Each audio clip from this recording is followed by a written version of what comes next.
If your toilet's trip lever chain is broken or missing, it's like your flush just won't work right, and that can get super annoying fast. So here's the deal. First, lift the tank lid carefully and check if the chain is actually there or if it's snapped. If it's missing or broken, you gotta get a replacement chain from any hardware store. They're usually cheap and easy to find.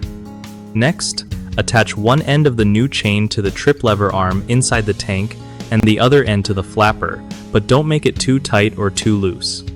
There should be just a little slack so the flapper can seal properly. After that, test the flush handle a few times to make sure the flapper lifts all the way and then closes back down, stopping water from leaking. If the chain is still too long or short, adjust it until it feels right.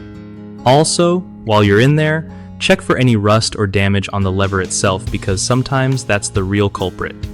And remember, if you're not comfy doing this yourself, no shame in calling a plumber to avoid any mess or extra problems. Fixing a broken trip lever chain is one of those small things that can save you from bigger headaches later on.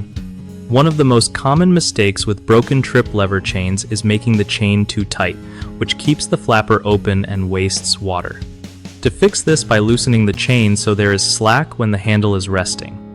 Another problem is attaching the chain to the wrong hole on the flapper, which can stop the flapper from lifting fully. Just try different holes until it works smoothly. Lastly, forgetting to check if the trip lever arm itself is bent or rusty can cause flush issues even when the chain is new. Clean or replace the lever if needed to keep everything moving freely. BigHomeProjects.com is awesome because it helps homeowners find trusted local contractors without all the usual stress and guesswork. Plus, contractors love it because it connects them with real customers looking for work right in their area.